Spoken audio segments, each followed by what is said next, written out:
नमस्कार दोस्तों, आज के हमारे इस सेशन में आप सभी का स्वागत एवं अभिनंदन है। आज का हमारा टॉपिक है घराना।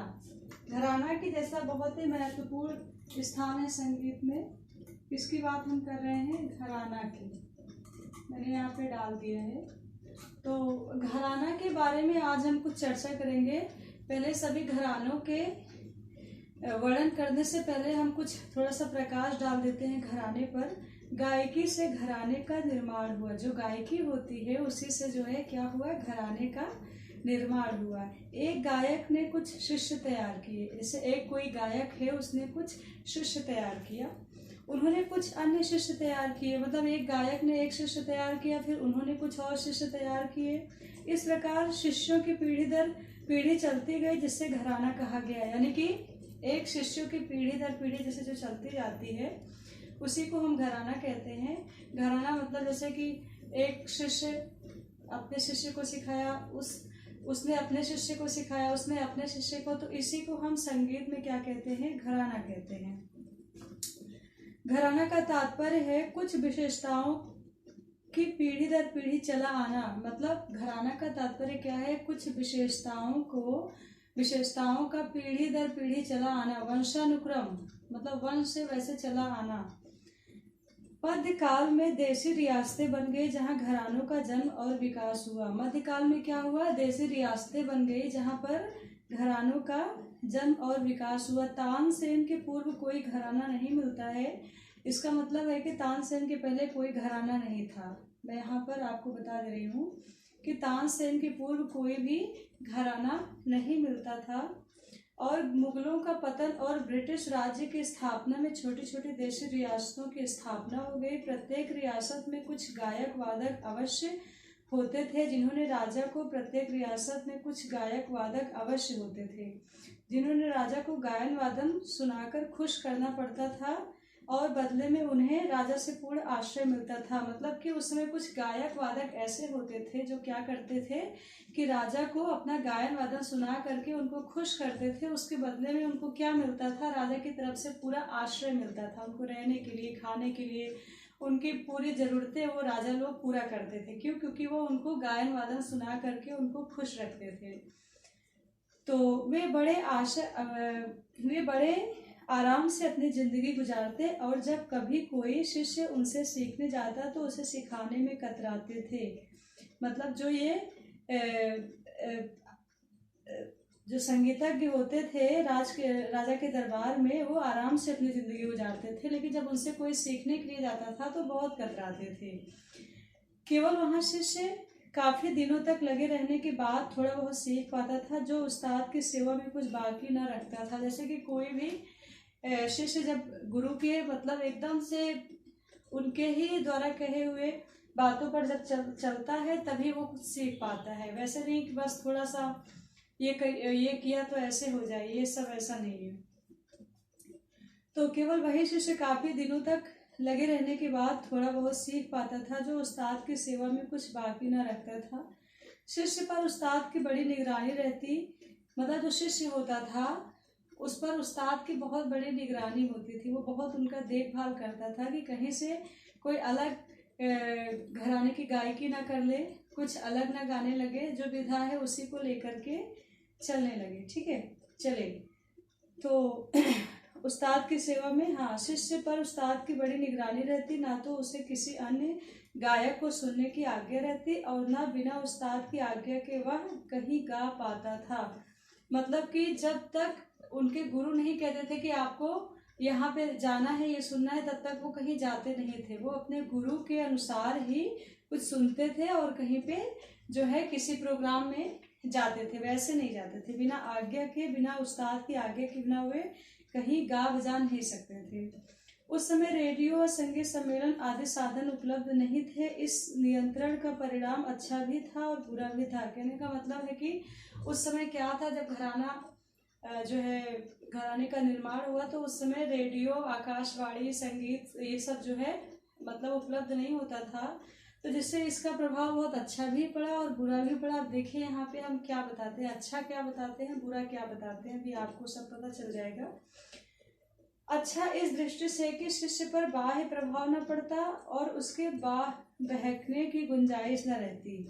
कहने का मतलब है कि जो गुरु सिखा रहा है सिर्फ उसी को ही वो शिष्य ध्यान से अपना प्रिपेयर करेगा, तो जाहिर सी बात है कि वो आगे बढ़ेगा उनके द्वारा बताए हुए नियमों के अनुसार। और अगर बाहर से कुछ शिष्य, आज गुरु ने ये सिखाया वहां पे जाके कुछ और सुन रहा है, तो बाहर से कुछ उस पर जो है बुरा प्रभाव नहीं पड़ेगा। हालांकि बुरा नहीं होता है, बट जो विधा वो लेके चल रहा है उससे अलग कुछ चीजें सुन लेता है, तो उसमें एक जो है नियमता भंग हो जाती है, एक नियमित जो चलता रहता है उसमें डिस्टरबेंस आ जाती है।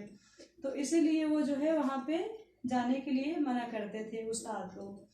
और बहकने की भी कोई गुंजाइश नहीं रहती थी। नहीं तो आज कभी ध्रुपद गा रहे हैं तो कहीं वो शुरू कर दिया, कहीं क्लासिकल गा रहे हैं तो कहीं वेस्टर्न शुरू कर दिया। बस यही कहने का मतलब है। बुरा इस दृष्टि से कि कभी कभी अयोग्य गुरु के पंजों में फंसकर वह अपने को नष्ट कर देता और उसे आंख खोलने का अवसर न मिलता। वह जो उस्ताद होता था अपने शिष्य को इसलिए भी बाहर मतलब नहीं भेजता था क्योंकि कभी कभी क्या है कि कुछ उस्ताद गुरु मतलब उतना उनको जानकारी नहीं है, बट वो दिखावटी में गुरु बने होते हैं और क्या पता उनको कोई नॉलेज भी ना हो और बच्चे को ऐसे ही सिखा दें, तो उसको जो है तब तक पता न चले जब तक उसका सारा समय खत्म न हो जाए। तो इसलिए वो बाहर नहीं भेजता था अपने शिष्य को कि कहीं कोई गलत गुरु के उसमें न पड़ जाए, वो गलत सिखा दे, वो गलत सीख जाए, उसको क्या पता क्या क्या है क्या नहीं है। ठीक है। तानसेन के वंशजों से घरानों का निर्माण माना जाता है। तानसेन के वंशजों से घरानों का निर्माण माना जाता है। टीजीटी के क्वेश्चन में भी आया था ये सेनिया घराना। उनके पुत्र के वंशज सेनिया कहलाए जो ध्रुपद गाते थे और वीण बजाते थे। उनकी पुत्री के वंशज बानिये कहलाए जो ध्रुपद तो गाते ही थे, रबाब बजाते थे। आजकल ख्याल के मुख्य 7 घराने माने जाते हैं जिनका संक्षिप्त विवरण नीचे दिया जा रहा है। कहने का मतलब है कि तानसेन के वंशजों से ही घराने का निर्माण माना जाता है। घराने का निर्माण कब माना जाता है? तानसेन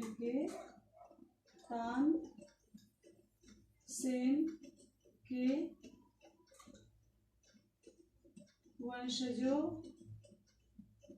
से ही घराने का निर्माण माना जाता है। तानसेन के जो वंशज थे उन्हीं से जो है घराने का निर्माण माना जाता है। और उनके वंशज क्या कहलाए? सेनीय कहलाए। उनके वंशज जो थे वो सेनीय कहलाए। उनके वंशज सेनीय कहलाए जो ध्रुपद गाते थे और वीण बजाते थे। क्या गाते थे? ध्रुपद और वीण बजाते थे। ध्रुपद गाते थे और वीण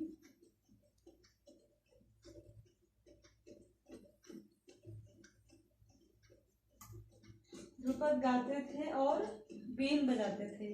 तानसेन के वंशज से ही घराने का जो है निर्माण हुआ और उनके जो वंशज थे वो ध्रुपद गाते थे और वीण बजाते थे।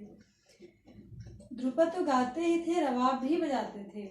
उनकी पुत्री के जो वंशज थे वो बानिये कहलाए। उनकी जो पुत्री के वंशज थे, पुत्री के वंशज क्या कहलाए? बानिये।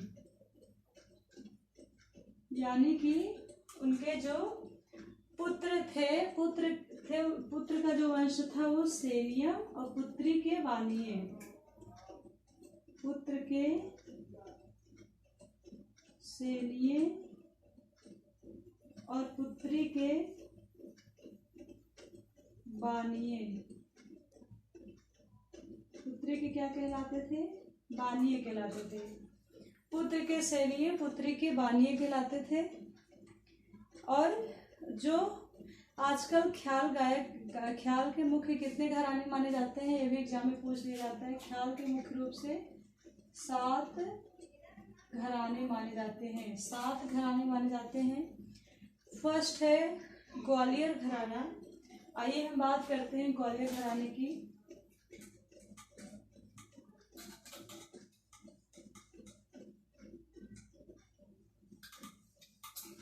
ग्वालियर घराना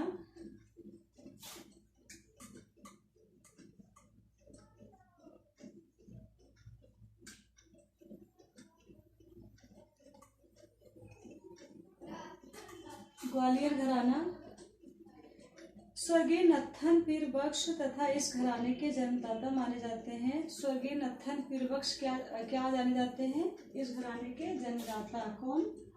नत्थन पीर। देखिए ये जो मैं घराना बता रही हूँ ये आपको टीजीटी लेवल का मैं बता रही हूँ इसमें शॉर्ट में। बाकी नेट जेआरएफ लेवल का तो थोड़ा सा हाई हो जाएगा, फिर भी मैं शॉर्ट में बताने की कोशिश करूँगी जिससे कि इम्पोर्टेंट जो है उनका आप प्रिपेयर कर लीजिए पहले। नत्थन पीर बख्श इस घराने के जन्मदाता माने जाते हैं। उनके 2 पुत्र कादिर बख्श और पीर बख्श थे। ये नत्थन पीर बख्श हैं, इनके 2 पुत्र,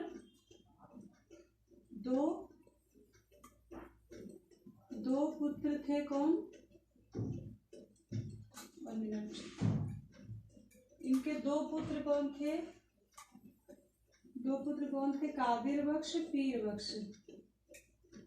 कादिर बख्श और पीर बख्श।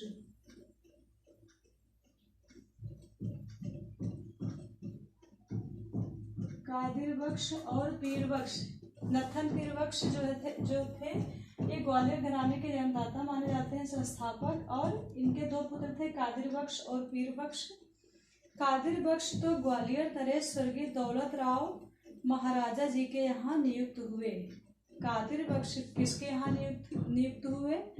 कादिर बख्श जो है ग्वालियर नरेश दौलत राव के यहाँ, दौलत राव के यहाँ जो है नियुक्त हुए। ग्वालियर नरेश दौलत राव महाराज जी के यहाँ नियुक्त हुए। कौन नियुक्त हुआ? कादिर बख्श। ये देखिए कादिर बख्श कहाँ नियुक्त हुए? ग्वालियर के महाराज दौलत राव के यहाँ। कादिर बख्श किसके यहाँ? दौलत राव के यहाँ जो है नियुक्त हुए। कादिर बख्श के 3 पुत्र हुए। कादिर बख्श के भी 3 पुत्र हुए। अब ये देखिए कादिर बख्श के 3 पुत्र कौन कौन है? हद्दू खां, हस्सू खां और नत्थू खां। कौन कौन?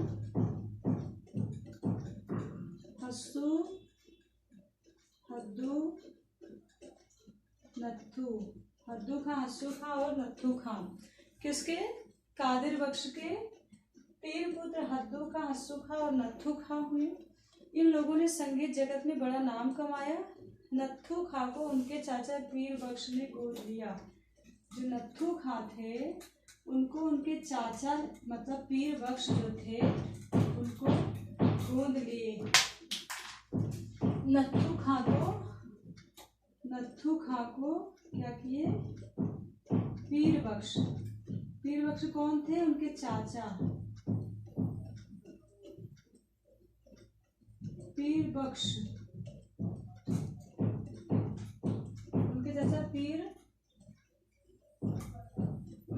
पीर बख्श। नत्थू खां को उनके चाचा पीर बख्श ने उनको गोद लिया। हस्सू खां के पुत्र गुले इमाम खां थे। हस्सू खां के पुत्र गुले इमाम खां थे। हस्सू खां के पुत्र कौन था? हस्सू के पुत्र गुले इमाम थे। हस्सू खां के पुत्र कौन थे? गुले इमाम खां थे। हस्सू खां के पुत्र गुले इमाम खां थे। उनके पुत्र मेहंदी हुसैन थे। इनके पुत्र कौन थे? मेहंदी हुसैन। कौन? मेहंदी। इनके पुत्र कौन थे? मेहंदी हुसैन थे। इस परंपरा में बालकृष्ण बुआ ईचल करंजीकर, वासुदेव जोशी एवं बाबा दीक्षित नीलकंठ थे। इनकी परंपरा में कौन कौन था? बालकृष्ण बुआ ईचल करंजीकर, मैं ऐसे बता दे रही हूँ। बालकृष्ण बुआ ईचल करंजीकर, बालकृष्ण बुआ के शिष्य पंडित विष्णु दिगंबर पलुस्कर, बाबा दीक्षित, वासुदेव जोशी थे, जिन्होंने संगीत के प्रचार में बड़ा हाथ बटाया। स्वर्गीय विनायक राव पटवर्धन, स्वर्गीय B.A. कशालकर, स्वर्गीय V.N. ठकार, ओंकार नाथ ठाकुर, स्वर्गीय नारायण राव व्यास इत्यादि इसी परंपरा के गायक हैं। यानी कि जैसा कि आपको समझ में आ गया होगा कि मेहंदी हुसैन हस्सू खां के पुत्र गुले इमाम खां थे तथा उनके जो पुत्र थे वो मेहंदी हुसैन खां थे।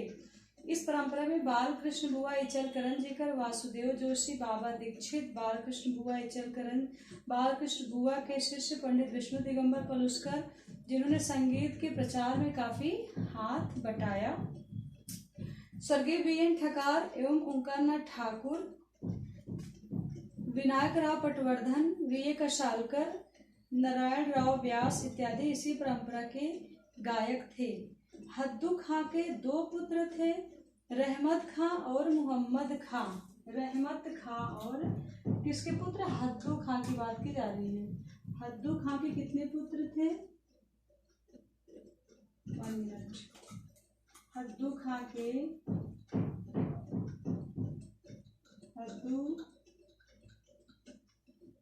हद्दू खां के दो पुत्र, हद्दू खां के दो पुत्र थे। कौन कौन थे? रहमत खां एक, पहला रहमत खां, दूसरा मोहम्मद खां, दूसरा मोहम्मद खां। रहमत खां और दूसरा मोहम्मद खां। रहमत खां और दूसरा मोहम्मद खां। शिष्यों में इंदौर के राम भाऊ तथा विष्णुपंत छत्रे प्रमुख थे। इनके जो शिष्य थे उसमें कौन कौन थे? इंदौर के रामा भाऊ तथा विष्णुपंत छत्रे।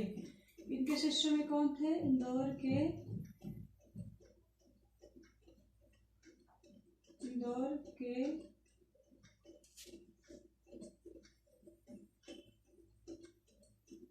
रामा भाऊ,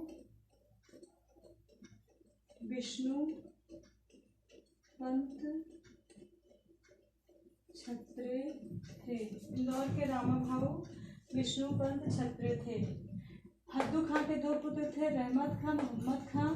हद्दू खां के दो पुत्र थे, रहमत खां, मोहम्मद खां।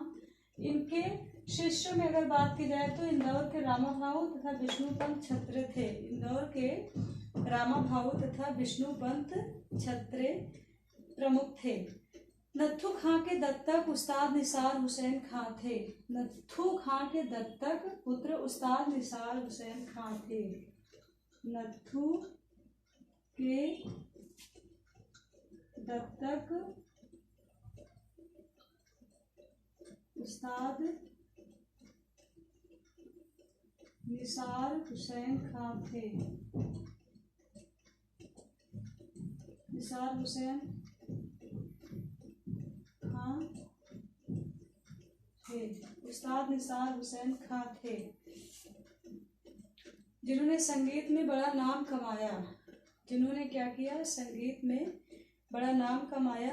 नत्थू खां के कोई पुत्र नहीं थे, इसलिए उन्होंने अपने मित्र के लड़के निसार हुसैन को गोद ले लिया। नत्थू खां यानी कि नत्थू खां के दत्तक पुत्र उस्ताद निसार खां हुए। नत्थू खां के दत्तक पुत्र कौन थे? निसार हुसैन खां थे। और क्या हुआ? और इनके कोई पुत्र नहीं थे, इसलिए इन्होंने अपने मित्र के लड़के निसार हुसैन को गोद ले लिया। निसार हुसैन को गोद ले लिया, अपने मित्र के लड़के को इन्होंने गोद ले लिया, जिनका नाम क्या था? निसार हुसैन था, जिन्हें संगीत की अच्छी शिक्षा दी। निसार हुसैन की शिष्य परंपरा में, आइए हम निसार हुसैन की शिष्य परंपरा में देख लेते हैं। जो निसार हुसैन की जो शिष्य परंपरा है उसमें हम देख लेते हैं। निसार हुसैन की जो शिष्य परंपरा है,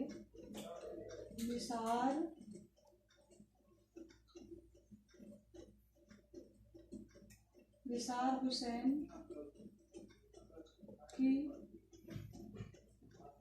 शिष्य परंपरा देखिए।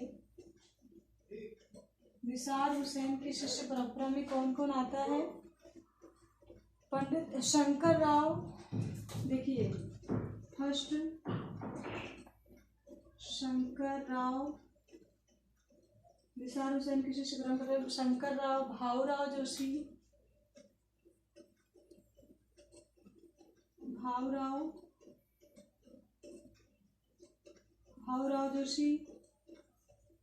तीसरा रामकृष्ण बुआ बघेल, पंडित रामकृष्ण बुआ बझे, पंडित रामकृष्ण बुआ बझे राजा भैया पूंछ वाले,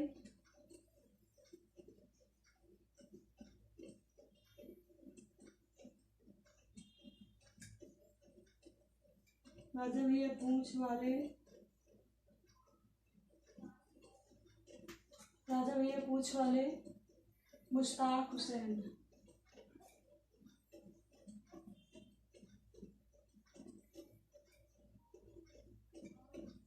मुश्ताक हुसैन।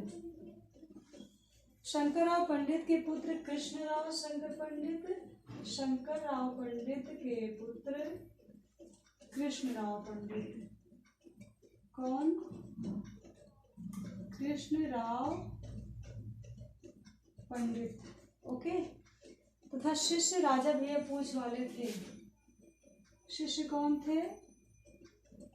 ये तो पुत्र थे, ये शिष्य थे।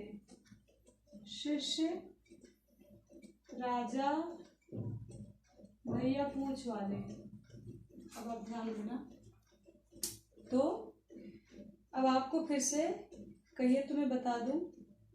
स्वर्गीय नत्थन पीर बख्श इस घराने के जन्मदाता थे। उनके दो पुत्र कादिर बख्श और पीर बख्श थे। कादिर बख्श तो ग्वालियर नरेश स्वर्गीय दौलत राव महाराजा जी के यहाँ नियुक्त हुए तथा कादिर बख्श के 3 पुत्र हद्दू खां, हस्सू खां, नत्थू खां हुए। इन लोगों ने संगीत जगत में बड़ा नाम कमाया। नत्थू खां को उनके चाचा पीर बख्श ने गोद लिया, नत्थू खां को उनके चाचा पीर बख्श ने गोद लिया तथा हस्सू खां के पुत्र गुले इमाम खां थे। उनके पुत्र मेहदी हुसैन खां थे।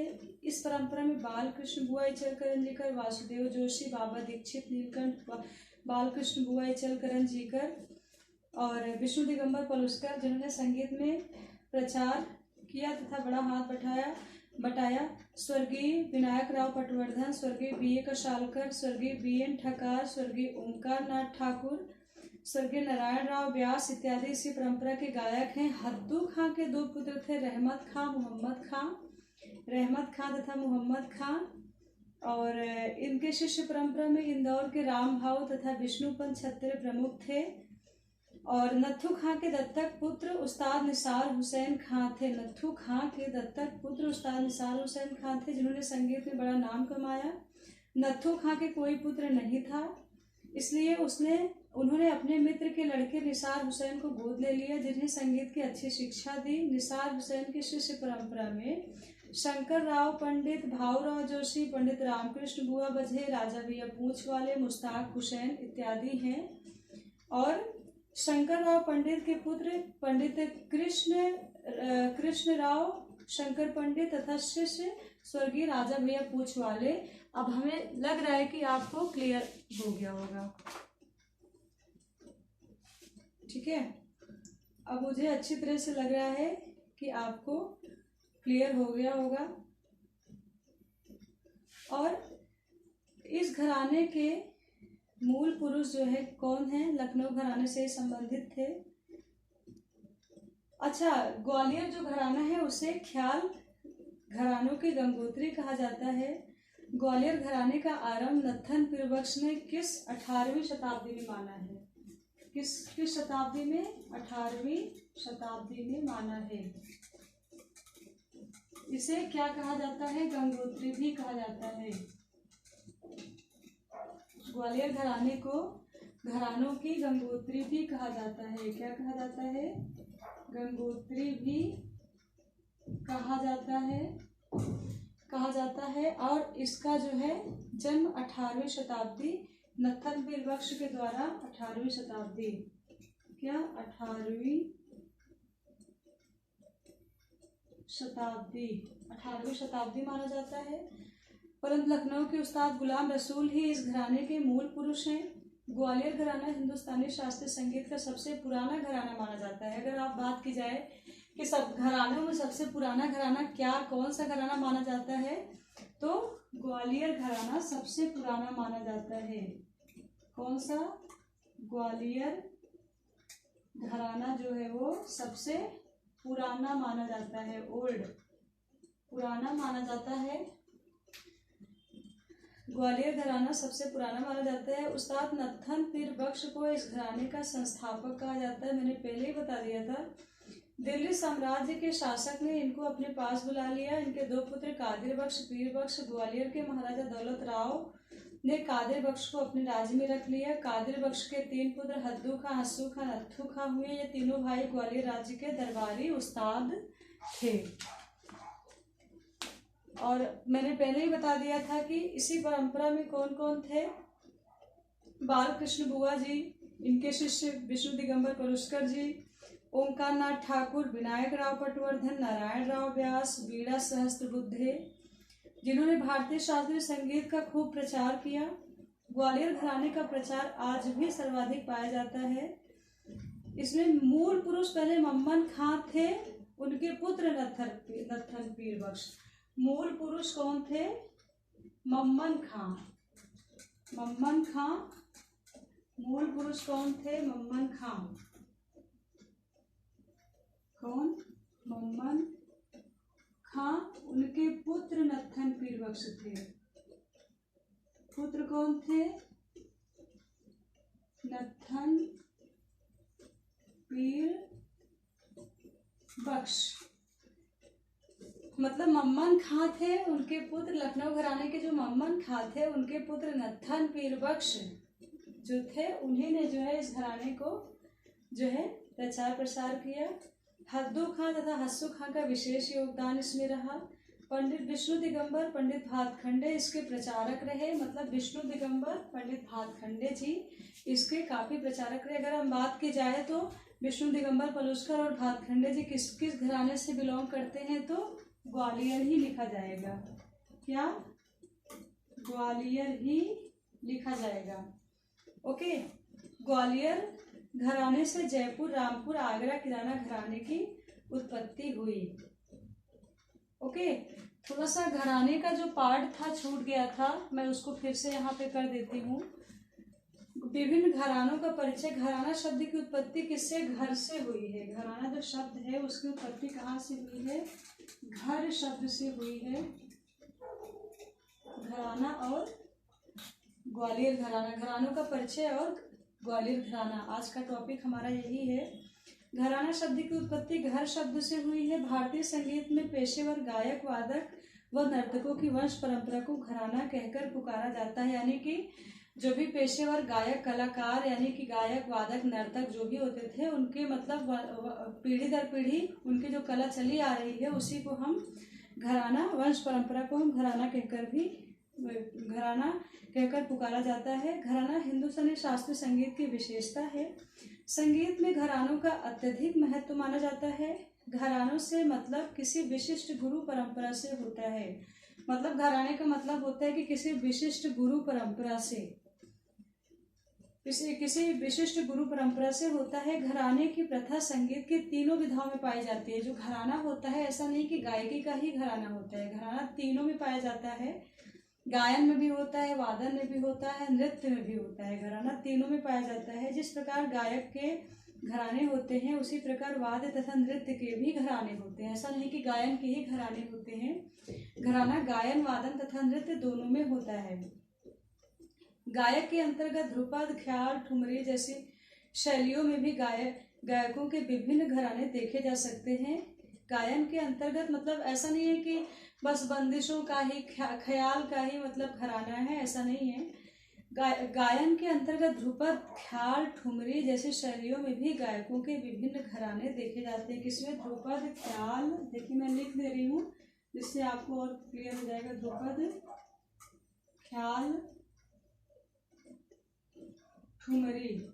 ध्रुपद, ख्याल, ठुमरी में भी क्या होता है? घराने जो है होते हैं।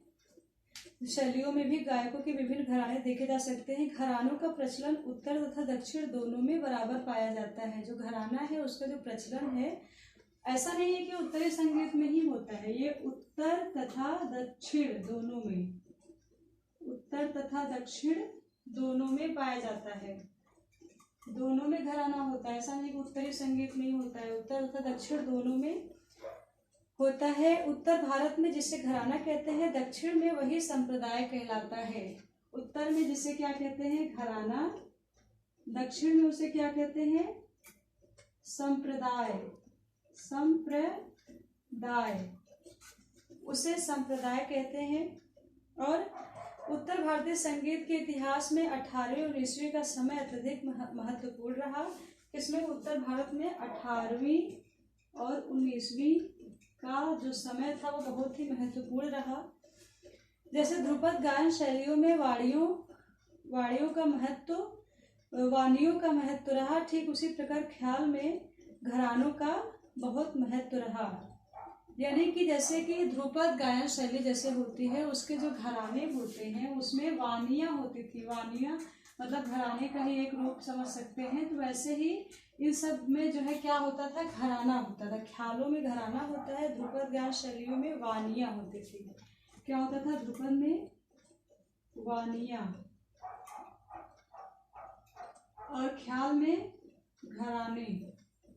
ध्रुपद में वानियाँ और ख्याल में घराने होते थे। घराने का दर्जा दिया जाता था। अब हम ये घराने का जो है शॉर्ट में मैंने बता रखा है। अब आइए हम बात करते हैं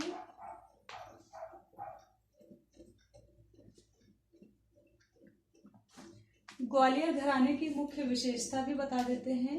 आपका घराने का परिचय हो गया, ग्वालियर घराने का परिचय हो गया। अब ग्वालियर घराने की विशेषता के बारे में हम बता देते हैं, जिससे कि एक घराना आपका कंप्लीट हो जाएगा। ग्वालियर घराने की मुख्य विशेषता क्या है? खुली आवाज का गायन। आवाज खुली होनी चाहिए, ठीक है। जैसे आवाज ऐसा नहीं कि दबा के सा नी धा पा मा गा सा रे सा, ऐसा नहीं। सा रे गा मा प धा नी सा, सा नी धा प मा गा रे सा। एक छोटा सा एग्जाम्पल है। मीन्स हमारे कहने का है कि खुली आवाज में गाना, ऐसा नहीं कि बहुत दबाव देना, दब के गाना, नोम तोम लेके गाना, ऐसा नहीं है। खुली आवाज में गाना। आलापों का निराला ढंग, जो आलाप होता है उसका बहुत ही निराला ढंग होता है। सीधी सपाट तानों का प्रयोग होता है। सीधी सपाट तान, सारे गा मा पा धा नी सा सा नी धा प मा गा रे सा, सारे गा मा पा धा नी सा सा नी धा प मा गा रे सा, सारे गा मा पा धा नी सा सा नी धा प मा गा रे सा, ठीक है। सीधी सपाट तानों का प्रयोग। गमक का प्रयोग, मतलब गले को जो है थोड़ा सा जब गमक के द्वारा गाते हैं तो सीधी सपाट। अब मैं फिर से बता देती हूँ। खुली आवाज का गायन, आलापों का निराला ढंग, सीधी सपाट तानों का प्रयोग, गमक का प्रयोग, बोल तानों का विशेष प्रयोग। बोलतान, जैसे बोलतान किसे कहते हैं? वो जो स्वर होता है उसी पे शब्द को अगर हम बैठा के गाते हैं तो बोलतान हो जाती है। जैसे सारे गा मा गा सारे सा धा नी सारे सा, कैसी ये भलाई, ठीक है। इस तरह से बोलतान, ये तो बोल आलाप हो गया, सॉरी। बोलतान, सा नी धा प मा गा रे सा, कैसी, मतलब उसी तान पे जो है शब्द बैठा देते हैं तो हमारा बोलतान हो जाता है। तो इसका विशेष प्रयोग होता है। कुछ ऊंचे सुर से गाने की परंपरा, कुछ ऊंचे स्वर से गाने की परंपरा होती है। रे गा रे सा नी सा नी धा मा गा रे, मतलब ऊंचे सुर से गाने की परंपरा होती है। आप ये समझ लीजिए।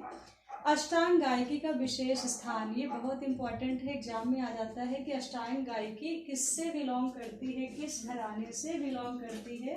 तो आप ध्यान में रखिए, अष्टांग गायकी जो है वो कहाँ से होती है? अष्टांग गायकी का जो विशेष स्थान है वो ग्वालियर घराने से है। अष्टांग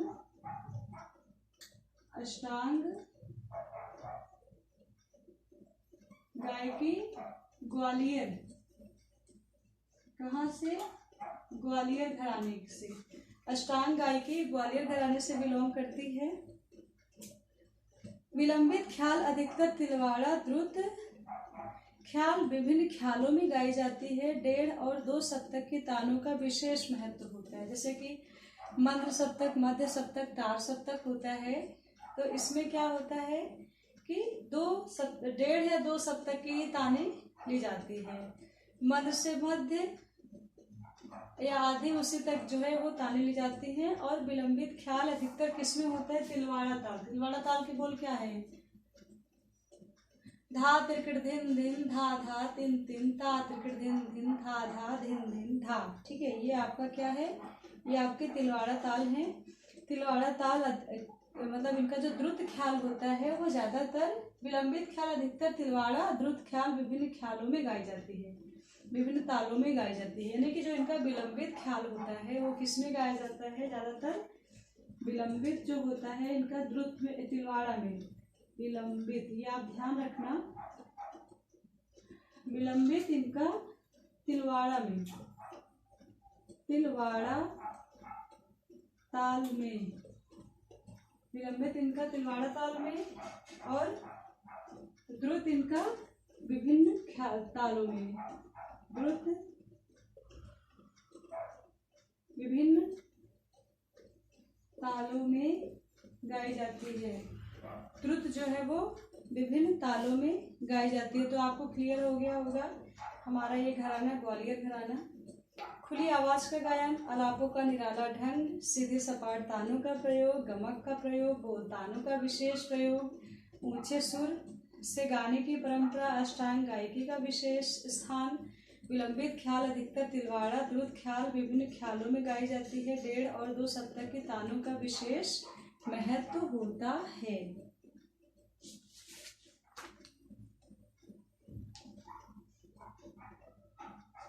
अब आइए हम बात करते हैं दिल्ली घराने की।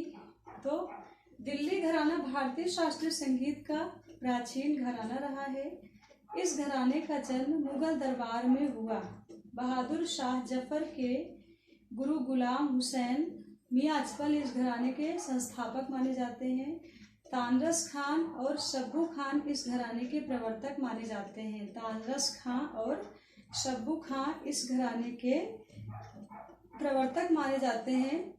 और इन्होंने तानों का, तानरस खान की तान संगीत रसिकों को अत्यधिक मशहूर थी। जो तानरस खान थे उनकी जो तान थी संगीत रसिकों को बहुत ही मतलब अच्छी लगती थी। इन्होंने तानों का बहुत अभ्यास किया। इनके पुत्र उमराव खां हुए जिन्होंने घराने को आगे चलाया। इनके जो पुत्र थे वो कौन थे? उमराव खां हुए जिन्होंने घराने को आगे चलाया। दिल्ली घराने की विशेषता जटिल ताने, तानों के विचित्र नाम इसी घराने में मिलते हैं। तानों के जो विचित्र प्रकार हैं वो इन्हीं के घराने में मिलते हैं। उड़न की तान, फंदे की तान, खींच की तान, झूले की तान। विलंबित लय में सूत, मीड़, गमक, लहक आदि का काम इस घराने की एक विशेषता है। आप इसको ध्यान रखिएगा। ये मैं दिल्ली घराने की बात कर रही हूँ। मोहम्मद शाह रंगीले के समकालीन सदारंग अदारंग से यह घराना माना जाता है। मियां अजमल ने इस परंपरा को आगे बढ़ाया था। इनके शिष्य तानरस खां इस घराने के शिष्य हुए। इनके जो शिष्य थे तानरस खां इस घराने के शिष्य हुए। मम्मन खां, सम्मन खां, चांद खां, बुंदू खां ने प्रचार प्रसार किया। ये सब मम्मन खां, सम्मन खां, चांद खां, बुंदू खां ये किस घराने से बिलोंग करते हैं? ये हमारे दिल्ली घराने से बिलोंग करते हैं। पटियाला घराना दिल्ली घराने से निकला। जो पटियाला घराना है वो किस घराने से निकला? दिल्ली घराने से। पटियाला घराना जो है वो किस घराने से निकला? दिल्ली घराने से। जो पटियाला घराना है वो पटियाला घराना किससे निकला? दिल्ली घराने से निकला। दिल्ली घराने से निकला। ओके, दिल्ली घराने की आइए विशेषता देख लेते हैं। सारंगी वादकों से संबंधित होने के कारण विलंबित चीजों में मीड़, सूत, गमक, लहक का काम इसकी विशेषता है।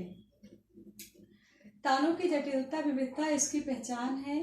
तानों की जटिलता विविधता इसकी क्या है? पहचान है। और विलंबित ख्याल में तिलवाड़ा, झुमरा और सवारी तथा मध्य लय में आड़ा, चौताल, फरदोस तालों का प्रयोग ज्यादा होता है। क्या होता है? इसमें ज्यादा प्रयोग होता है। दिल्ली घराने की विशेषता एक बार फिर से देख लीजिए। सारंगी वादकों से संबंधित होने के कारण विलंबित चीजों में मील, सूत, गमक, लहक का काम इसकी विशेषता है। तानों की जटिलता विविधता इसकी पहचान है। क्या है? तानों की जटिलता विविधता इसकी पहचान है। विलंबित ख्याल में तिलवाड़ा, झुमरा और सवारी तथा मध्य लय में आड़ा, चौताल, खरदोश तालों का प्रयोग होता है। विलंबित ख्याल में तिलवाड़ा, झुमरा और सवारी तथा मध्य लय में आड़ा, चौताल, खरदोश तालों आदि का जो है इसमें प्रयोग होता है। तानों की जटिलता विविधता इसकी पहचान है, यानी कि तानों की जो जटिलता है, विविधता है, यह इसकी जो है ये पहचान होती है। अकबर के तानसेन के दामाद, आगरा घराना देखिए, अकबर के समकालीन हाजी सुजान खां। अब हम आगरा घराने की बात कर रहे हैं। यहाँ पे किसकी बात करेंगे?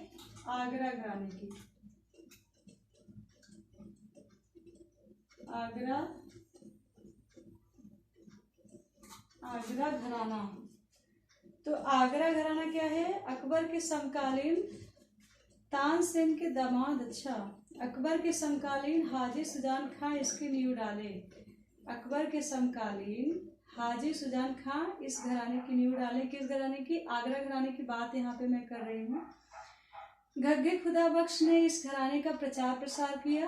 किसने? घग्गे खुदा बख्श ने इस घराने का प्रचार प्रसार किया। प्रसिद्ध व्यक्ति फयाज खां है। इसमें जो प्रसिद्ध व्यक्ति हैं आगरा घराने के, कौन है? फयाज खां हैं। इनके शिष्य श्री नारायण रातंजनकर हैं। वर्तमान में विलायत खां पुत्र यूनुस हुसैन, यूसुफ हुसैन प्रसिद्ध गवैये हुए। इनके शिष्य श्री नारायण रातंजनकर हैं। वर्तमान में विलायत खां पुत्र यूनुस हुसैन, यूसुफ हुसैन प्रसिद्ध गवैये हुए। मतलब कि प्रसिद्ध व्यक्ति फयाज खां थे, इनके शिष्य श्री नारायण रातंजनकर थे। वर्तमान में विलायत खां पुत्र यूनुस हुसैन, यूसुफ हुसैन प्रसिद्ध गवैये हुए। वर्तमान में विलायत खां और यूनुस हुसैन, यूसुफ हुसैन क्या थे? प्रसिद्ध गवैये थे। जयपुर घराना विस्तृत होने के कारण समुद्र तथा आगरा घराना की आवाज जोरदार होने के कारण पहाड़ की उपमा दी गई है। जयपुर घराना जो है विस्तृत होने के कारण, बहुत बड़ा होने के कारण उसे समुद्र की उपाधि दी गई है। और आगरा घराने की आवाज जोरदार होने के कारण उसे पहाड़ की उपमा दी गई है। फयाज खां की आवाज अत्यधिक मधुर एवं दमदार थी। अपने कुछ विशिष्टताओं के कारण यह घराना आज भी अपनी एक अलग पहचान बनाए हुए है। और इसमें विशेषता क्या है आगरा घराने की, हम यहाँ पे बात कर लेते हैं। जो आगरा घराना है उसमें नोम तोम में आलाप करना तथा गमक का प्रयोग करना। नोम तोम का प्रयोग, नोम तोम नोम तोम, इस तरह से स्टार्टिंग वो नोम तोम से करते हैं और गमक का प्रयोग करते हैं। खुली जोरदार आवाज में गायन तथा नीचे स्वर से गाने की परंपरा। लय व ताल पर विशेष जोर।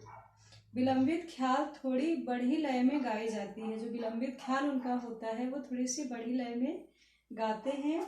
खुली जोरदार आवाज में गायन, उनका जो आवाज होता है वो खुली जोरदार आवाज में होता है, बट वो स्वर को नीचे से लेते हैं। ग्वालियर घराने में क्या था? स्वर ऊंचे से स्वर लिया जाता था। और इसमें क्या है? आगरा में क्या है? स्वर नीचे से लेते हैं। लय और ताल पर विशेष जोर रखते हैं। विलंबित ख्याल थोड़ी बढ़ी लय में गाई जाती है। जो विलंबित ख्याल है ये थोड़ी बढ़ी हुई लय में गाते हैं। तो ये हमारा आगरा घराना हो गया, ग्वालियर घराना हो गया, दिल्ली घराना हो गया, आगरा घराना हो गया। अब आइए हम बात कर लेते हैं किराना घराने की। तो किराना घराना, इसके संस्थापक अब्दुल करीम खां। भारतीय शास्त्रीय संगीत गायन की परंपरा में किराना घराना एक प्रसिद्ध घराना माना जाता है। इस घराने का नामकरण उत्तर प्रदेश के प्रबुद्ध नगर जिले के गांव किराना से हुआ माना जाता है। अब्दुल करीम खां का जन्म इसी गांव में हुआ था, यानी कि जो किराना नामक गांव था उसी में अब्दुल करीम खां जी का जन्म हुआ था। इसी से यह घराना जो है किराना घराना माना जाता है। खां साहब खां साहब 20वीं सदी से किराना शैली के सर्वाधिक महत्वपूर्ण एवं प्रसिद्ध संगीतज्ञ थे। खां साहब किस सदी से? 20वीं। ओके, 20वीं सदी से। ये अभी हम किराना घराने की बात कर रहे हैं। किराना घराना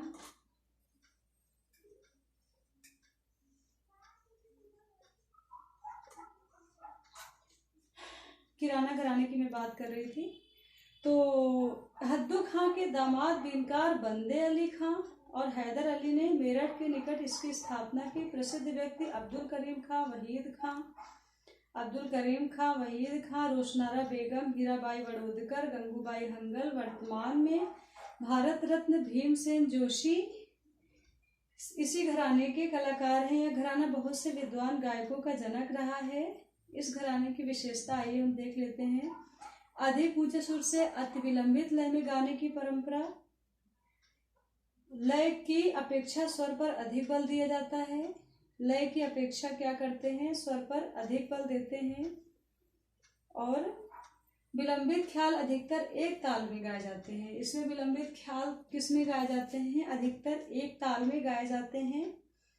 इस घराने के कलाकार सरल चलन वाले रागों का चुनाव कर कार्यक्रम का समापन ठुमरी से करते हैं। ये आप घराने में बहुत कंफ्यूजन सबको होती है, इसलिए मैं ये वीडियो बना रही हूँ कि इसको आप कई बार ध्यान से देखिए, फिर आपको क्लियर हो जाएगा।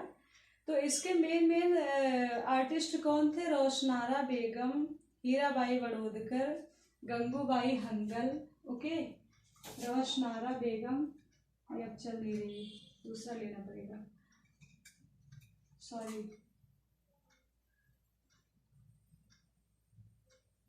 रोशनारा बेगम, हीरा बाई बड़ौदकर, रोशनारा बेगम, हीराबाई बड़ौदकर, हीराबाई बड़ौदकर,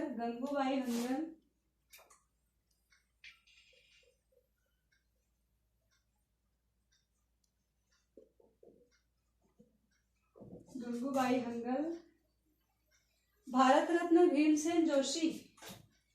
कौन? भीमसेन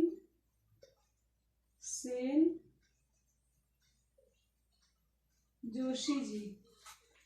भारत रत्न भीमसेन जोशी भी रोशनारा बेगम, हीराबाई बड़ौदकर, गंगूबाई हंगल, भीमसेन जोशी जी इसी घराने के आर्टिस्ट हैं। और भी बहुत सारे आर्टिस्ट हैं अभी जिनकी चर्चा बाकी है। मैं फिर से इनकी विशेषता पर एक बार जोर देती हूँ, नजर डालती हूँ। अधिक ऊंचे सुर से अति विलंबित लय में गाने की परंपरा। अधिक ऊंचे सुर से अति विलंबित लय में गाने की परंपरा। अति विलंबित का मतलब है बहुत धीरे धीरे। अति विलंबित लय में गाने की परंपरा, बहुत ऊंचे सुर से और बहुत धीरे अति विलंबित लय में गाने की परंपरा। लय की अपेक्षा स्वर पर अधिक बल दिया जाता था। जो लय होता है उस पर कम करके स्वर पर अधिक बल देते थे। जो लय होता है उस पर कम करके, लय जल्दी जल्दी ऐसे नहीं, ज्यादातर ये स्वर पे ज्यादा मतलब प्रयोग करते हैं। लय की अपेक्षा स्वर पर अधिक बल दिया जाता है। विलंबित ख्याल अधिकतर एक ताल में गाए जाते हैं। जिनका विलंबित ख्याल होता है वो ज्यादातर एक ताल में गाए जाते हैं। इस घराने के कलाकार क्या करते हैं? सरल चलन वाले रागों का चुनाव कर कार्यक्रम का समापन ठुमरी से करते हैं। मतलब ये जो इनके इस घराने के जो आर्टिस्ट होते हैं वो सिंपल सा कोई राग ले लेते हैं जिसमें ठुमरी गाई जाती है, और उसका जो समापन अपने राग का जब करते हैं तो ये ठुमरी से ही करते हैं। अब आइए हम बात करते हैं इंदौर घराने की। तो इंदौर घराना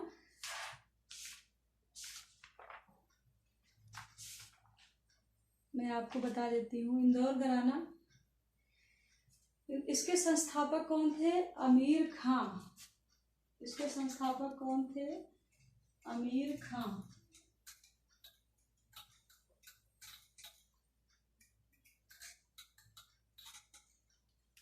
अमीर खां इसके संस्थापक जो थे अमीर खां। इनका जो इस घराने का जो संबंध था छंगे खां से था। पिता इनके कौन थे?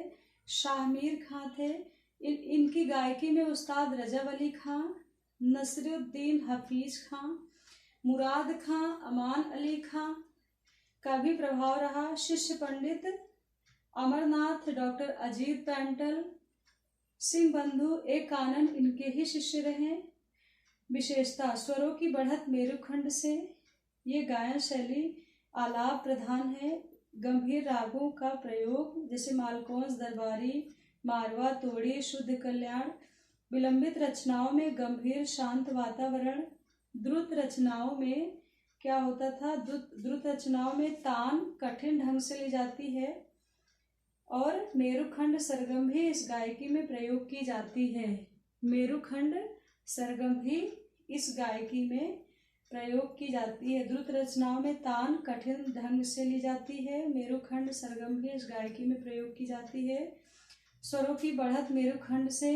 ये गायन शैली आलाप प्रधान है। गंभीर रागों का प्रयोग जैसे मालकौंस, दरबारी, मारवा,